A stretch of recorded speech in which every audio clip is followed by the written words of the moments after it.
Issue 20 of Skybound's Transformers series is out, and holy cow, what an issue it is. I always read these issues multiple times before I make a video, but usually I let it sit for a little while before I come back for another read through. This time though, upon finishing issue number 20, I immediately went back and started reading the book again. It's just that good.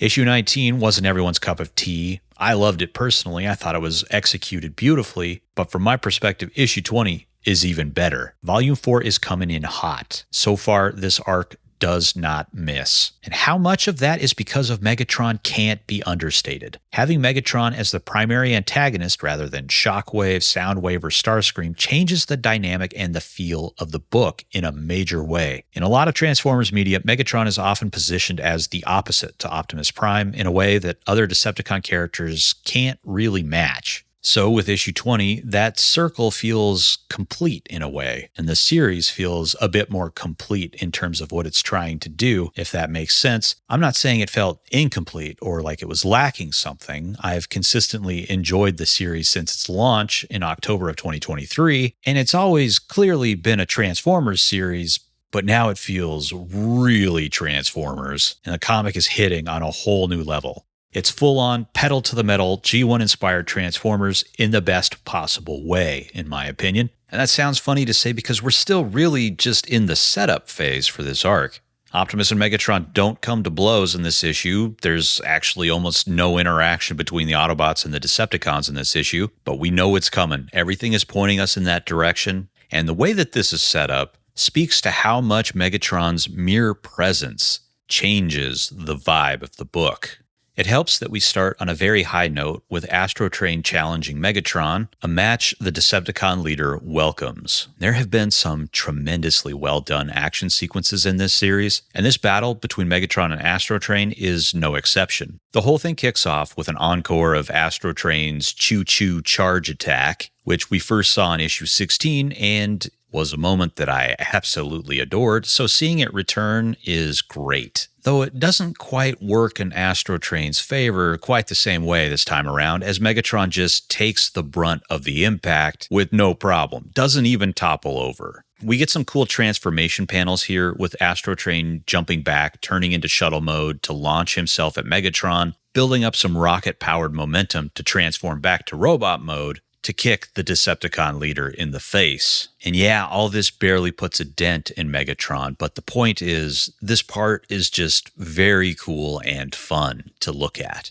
Action sequences like these, I feel, are not seen enough in Transformers fiction. That is, action scenes making good use of alt modes to make a fight that much more interesting. Anyway, Megatron allows Astrotrain to have his fun before just completely unleashing on him. Kneeing him in the chest, slapping him around with the Energon mace, wrapping the chain of the mace around his neck, and then dropping him off the Seattle skyscraper. And all the while, Megatron is just calmly dismantling Astrotrain's ego and self-worth, telling the Triple Changer how weak and pathetic he is as he just savagely beats his ass. Oh man, this fight sequence is fun and brutal, though not the most brutal part of this book, not by a long shot, but we'll get to that later. After the opening sequence in Seattle, we cut to what is presumably a G.I. Joe installation, though it's unclear if this is the pit or which G.I. Joe team we're even dealing with. We get a glimpse of our boy Ultra Magnus shackled up in some kind of research lab, tragically bringing us back to when we were first introduced to the character imprisoned in Shockwave's Citadel. But here's hoping for a different result this time around, one that doesn't end with Magnus being tortured and skinned alive. You can't help but feel for the guy. While keeping the Magnus thread moving is much appreciated, the real holy crap part of this scene is seeing Carl W. Greer, codename Doc. This short but extremely effective character moment gives us some nostalgic nods to Doc's file card from the original G.I. Joe toy line, namely his secondary specialty as a chaplain's assistant, as well as maybe a nod to his pacifism, but that maybe is just me reading too much into it, where he says he wouldn't wish what he experienced in combat on anyone. And maybe it's just me, but I interpreted this as something of a hint as to how this version of the character might someday renounce violence. Something of an origin moment for a trait that is commonly associated with the character, if you will. Either that, or they'll be taking Doc in a totally different direction. I don't know. In any case, this moment also gives us some insight into not just the military / G.I. Joe angle, but the human angle as well. With the private mentioning that he has a brother serving on the USS Henry Harrison, and that in the face of all he thought he knew being upended, he's scared. And this was a good addition, I think, as it humanizes G.I. Joe a bit, gives us a chance to see why they're doing what they're doing, because the team is operating with less knowledge than the reader has. So I think it's kind of easy for their actions to be seen as being a little frustrating. So I think that stuff like this helps soften that a bit. When the private asks Doc to pray for him, Doc says that he doesn't do that anymore, and that part of him is long gone. I'm not sure if this is a departure for the character or not. I don't know how much his spirituality actually came into play in the fiction. Nothing is springing to mind based off the Hammer run of comics that I can remember. Whether or not it is, I just figured that this was playing with a bit of trivia on his file card to illustrate how challenging it is for humanity to adapt to the presence of the Transformers on Earth. These characters are understandably fearful of how the existence of Cybertronians changes their world and everything they thought they knew about the place of humanity in the universe. When I look at this page, the mood of existential dread that these characters must be feeling comes through beautifully.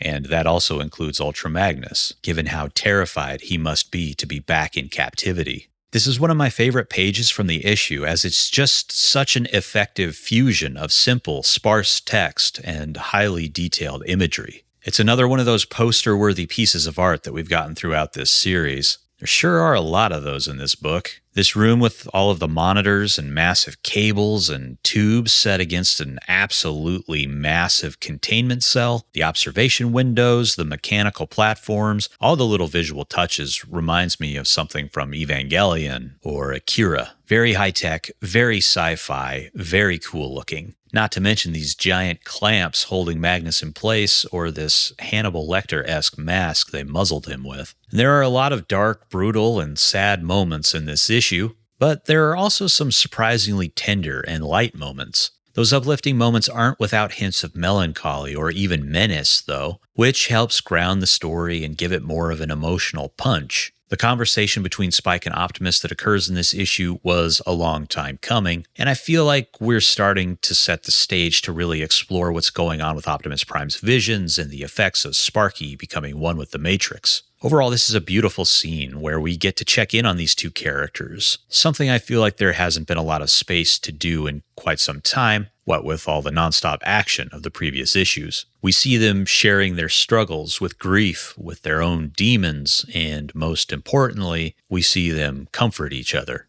Also, I can't get over the color palette Spicer used for the sky in these scenes. The pinks and purples with little spatterings of yellow, it's gorgeous. And it really helps heighten the emotional content, making Jorge Corona's expressive figures stand out even more. With everything going on and everything he's going through, Optimus Prime is struggling to see the light right now. But Spike reminds him that just like the sunrise and the sunset, it's bound to come back around. And it does, in short order. Not only is Jetfire recovered alive and well, or alive at least, but the Autobots finally get some serious reinforcements by way of the aerial bots, who are quick to offer their support to their worn-down leader in the most wholesome way possible. I did not have Skydive Hugs Optimus Prime on my Energon Universe bingo card, so that was a heartwarming surprise. I'm happy to see the aerial bots. I think Superion is pretty cool as a combiner. I'm looking forward to seeing how the team uses them in future action sequences. But that sense of menace that I mentioned, lurking around the periphery, reveals itself as this happy reunion amongst the Autobots unfolds, as we see Thundercracker spying on our heroes. And this whole thing is kind of silly, but in the best way possible. I mean, he's literally just hiding behind Skywarp and some monitors, and yet somehow nobody sees him. I mean, how did he even get back there? I don't know, but it's not a complaint because I love it, but I digress. There's a short page in issue 20 set on Cybertron with Cliffjumper and Shredhead that I'm not going to get into too much detail on because I think there are a lot more substantial moments in the issue, but I will say that I liked the scene between these two characters, and I also like what it's setting up with both Autobots having their eye on getting back to Earth and reuniting with Carly. That's obviously something that's going to pay off later on. There's something much more substantial that we need to talk about, and it's the sequence that closes out issue number 20, where we follow the Decepticons to the hunk of Cybertron that crashed into the Pacific Ocean back in issue 12. There's some lines here that I'm taking as a tease that Omega Supreme will return at some point, perhaps soon, but what's most interesting to me is how the Decepticons talk about the Guardian, almost as if they expect Omega Supreme to be on their side. And that makes me very curious about the history between these characters. I'm getting the sense that the creative team is hinting at Omega Supreme's G1 cartoon bio where he was friends with the Constructicons. Like, I think maybe that's just a frame of reference, but I mean, here they're obviously switching it up a bit. I don't know, maybe I'm wrong, but it does raise some interesting questions. Anyway, the meat of this section, beyond this Omega Supreme tease, it is a brutal roller coaster. At first, it seems like Megatron is going to torture and or kill Starscream, but he just fully repairs him, surprising the Seeker and us as the readers, offering a sliver of hope, only to turn around and start dishing out a thorough beating. He's finally getting back at Starscream for when he got shot out of the Ark. We've seen sadistic acts of wanton cruelty from Decepticons before in this series, but this is on a whole other level, demonstrating why Megatron is top dog. Speaking of, by the way, did you notice Scavenger and Blastoff? Last time we saw the Combaticons and the Constructicons, they were at each other's throats in their combined forms. Here, they're working together to bring in Starscream, working in concert to enact Megatron's bidding. Yeah, I doubt that imagery is a coincidence, but even if it is, it really shows just how quickly the warring factions of Decepticons fell in line once Megatron returned. But just in case there are any lingering sentiments about mutiny or betrayal, Megatron makes a public show of punishing Starscream, beating him to within an inch of his freshly repaired life, then forcing him to wield his gun form to execute Astrotrain. And this is such a brutal turn, because towards the beginning of the book, at the conclusion of the fight between Megatron and Astrotrain, Megatron declined the Triple Changer's plea for death, saying that he still had a use for Astrotrain. Again, setting up an expectation for the character and the reader that, maybe Megatron is going to let it slide. But no.